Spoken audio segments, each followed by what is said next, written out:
नमस्कार भैया, हम हैं आर्यन गुप्ता। नमस्कार भैया, हम हैं काजल अनोखा। ए भैया, चुनाव के महीना बा, चुनाव प्रचार बड़ी जोर शोर से चल रहा बा। मुखिया के चुनाव होखे वाला बा, जिला परिषद के चुनाव होखे वाला बा, पंचायत समिति, सरपंच, बीडीसी। तरौरा भी प्रचार कैसेट बनवावे होखे, संपर्क करी। कौन है स्टूडियो थावे। यूट्यूब डिस्क्रिप्शन में हमार मोबाइल नंबर बा, ओ मोबाइल नंबर पर रउआ संपर्क करी, घर बैठल अपन प्रचार कैसेट बनवाई। तो आई भैया, हमनी के आर्यन गुप्ता और काजल अनोखा की आवाज में कुछ प्रचार के झलक देखी। थोड़ा स्टार्ट कीजिए तो। ओके। ए भैया, अब की एकजुट होके ग्राम पंचायत राज एक डेढ़वा से मुखिया पद के सबसे कुशल कर्मठ जुझारू उम्मीदवार अशोक गुप्ता। जी हाँ दोस्तों, याद रखें अशोक गुप्ता। अशोक गुप्ता के चारों ओर हाला बा, पूरा पंचायत में एक एगो लहर बा, एक एगो शोर बा। ए भैया, अशोक भैया के लहर खूब उठा पावे हो। ए भैया, चारों ओर हाला बा, अशोक भैया के लहर खूब उठा पावे हो। विरोधियन के पसीना अब छूटा कावे हो।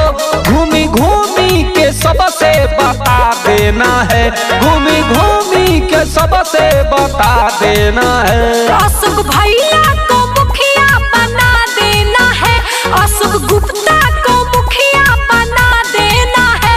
सब विरोधियन को अंगूठा दिखा देना है, सब विरोधियन को अंगूठा दिखा देना है। बुझला है भैया? ए बूढ़ी, अरे अशोक बाबू को जिताना है, किसी के चक्कर में नहीं आना है। हमार मोती मराई लइके, हम तो अशोक गुप्ता के जीता है। सबका से अच्छा दिलवा के साचा, भाड़ी अपन परते हसीन हो।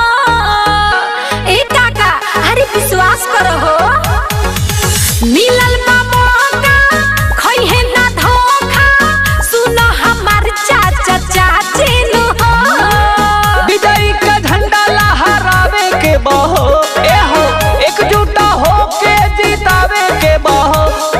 भाभी को जाके समझा देना है, भैया भाभी को जाके समझा देना है। अशोक भैया को मुखिया बना देना है, अशोक गुप्ता को मुखिया बना देना है। सब विरोधियन को अंगूठा दिखा देना है, वोटों कटवन को अंगूठा दिखा देना है। अब तनिक गाना नंबर 2 लगा दीजिए। जी हाँ दोस्तों, साथियों, मित्रों, ग्राम पंचायत राज दुल्लापुर से प्रधान पद के कुशल कर्मठ योग्य जांचे परखे प्रत्याशी रामचल निषाद जी को एक बार पुनः ग्राम प्रधान बनाकर विकास का गंगा बहाना है। सुनाए चाचा हमार, सुनाए चाची हमार, सुनाए भैया हमार, सुनाए भाभी हमार, फिर से विजयी के झंडा लहरा देना है। रामाचल भैया जिंदाबाद, रामाचल जी को फिर से जिता देना है, दुल्लापुर का प्रधान बना देना है। रामाचल जी को फिर से जिता देना है, दुल्लापुर का प्रधान बना देना है। आर्यन भैया, अब तीसरा का गाना लगाई, हम सिंगल गाए। ओके काजल। जी हाँ दोस्तों, साथियों, मित्रों, ग्राम पंचायत राज रामपुर महुआ बारी से ग्राम प्रधान के कुशल कर्मठ योग्य जांचे परखे उम्मीदवार पोलन सिद्दीकी। याद रखें दोस्तों, पोलन सिद्दीकी को फिर से मुखिया बनाना है। याद रखे दोस्तों, गरीबों के मसीहा पोलन भैया।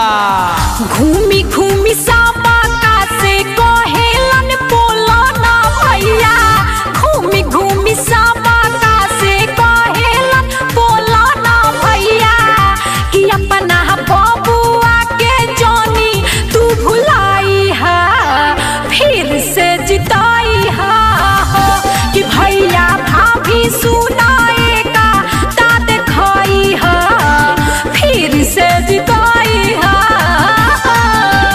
काजल, अब हम चौथा गाना सिंगल गायम, हमहू गाए। ठीक बा भैया गाई, लेकिन एकदम खाटी गाय, एकदम खाटी। एकदम गावतन चंपारनी धुन, सती बिहुला। ठीक बा। ए भैया, ग्राम पंचायत राज बिजबनी पूर्वी से पंचायत समिति पद के कुशल कर्मठ योग्य शिक्षित महिला उम्मीदवार रीता देवी पत्नी बैजू शाह। भैया बैजू शाह हर आदमी से नम्र निवेदन करतानी कि अब की हमरा पत्नी के रीता देवी के जिताई। रीता देवी का कहतरी ए भैया, आचारा पासारी रीता देवी, आचारा पासारी रीता देवी तो वोट मांगे आईली दुआरी हो राम। बेरी बेरी करे लिया रजिया, बेरी बेरी करे लिया रजिया तो रौरा लोग के गोड़ पड़ तारी हो राम। आचारा बसारी रीता देवी तो वोट मांगे आईली दुआरी हो राम। ए भैया, अब पांचवा गाना हमनी के साथे गावल जाए। बिल्कुल गाएंगे, मिलकर गाएंगे एकदम। इस बार हर प्रत्याशी को जिता देना है एकदम से। तो नया गाना गाएंगे, पांचवा गाना एकदम नया होगा। बिल्कुल बिल्कुल। दोस्तों, साथियों, मित्रों, ग्राम पंचायत राज जादवपुर दुखहरण से निवर्तमान मुखिया राजकुमारी राव राजेंद्र सिंह दोस्तों एक बार फिर से मुखिया बनावे।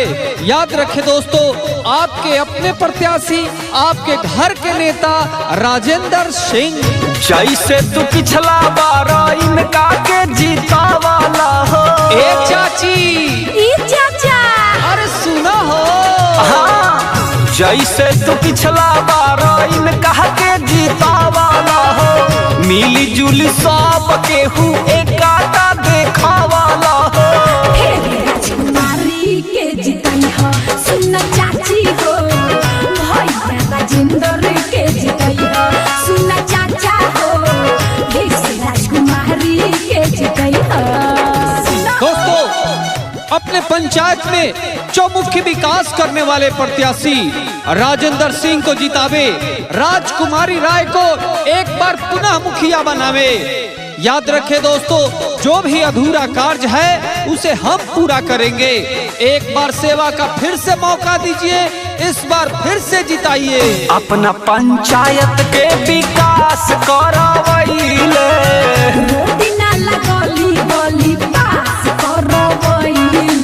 अरे चाचा, अरे सुनो हो। अरे ये चाची सुनो हो। हाँ, पंचायत दुख हरण के बारे चमकैले। जल घरे घरे बारू लगवैले। जैसे तू पिछला बार मुखिया बनाइला हो। फिर से राजकुमारी के जितई हो, सुन काकी हो। भैया राजेंद्र के जितई हो, सुन काका हो। रौरा भी चुनाव प्रचार कैसेट बनवाओ खोके तो संपर्क करें 97 98 088 174।